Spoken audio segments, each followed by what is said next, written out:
Alors moi, à titre personnel, j'ai quand même la chance de travailler dans de bonnes conditions. J'ai mon bureau, mon mari a son bureau, donc on travaille à la maison, on est en télétravail, mais je pense que globalement, la crise du Covid-19, dans le travail, elle a essentiellement bouleversé la sociabilité professionnelle.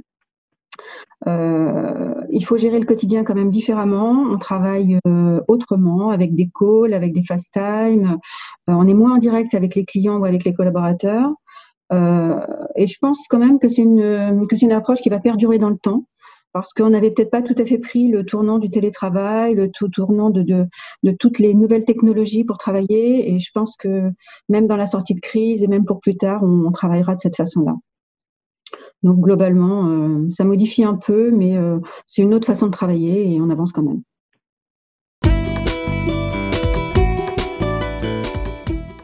Les attentes des clients, fondamentalement, elles n'ont pas vraiment changé. Ils continuent à attendre de nous de la réactivité en matière de dépannage.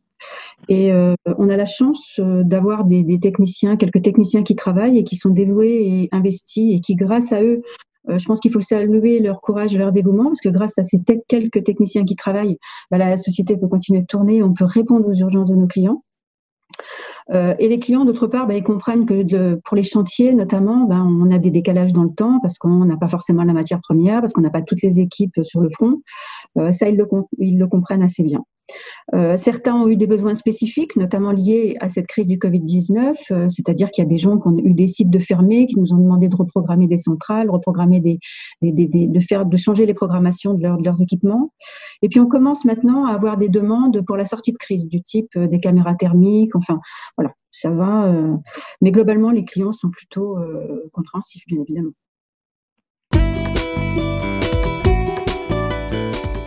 Je pense que je la vis comme tout le monde, c'est-à-dire que néanmoins, on est dans l'inquiétude.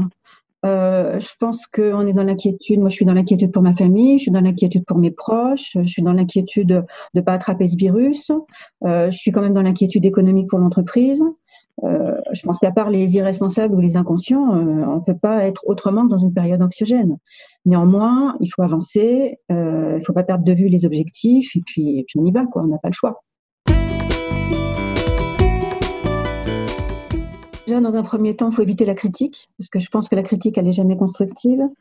Faut aller à l'essentiel, et puis il faut se poser les premières questions. Avant de critiquer, il faut se poser la question, qu'est-ce que nous, à titre personnel, on fait pour notre pays ? Donc, je pense que personne n'aurait su gérer cette crise, de toute façon, puisqu'elle nous est tombée dessus du jour au lendemain, elle est mondiale. Je pense qu'on avait sérieusement perdu le sens du collectif. On a créé au fil des années des générations dont je fais partie, je veux dire, je m'intègre dans le lot, des gens individualistes.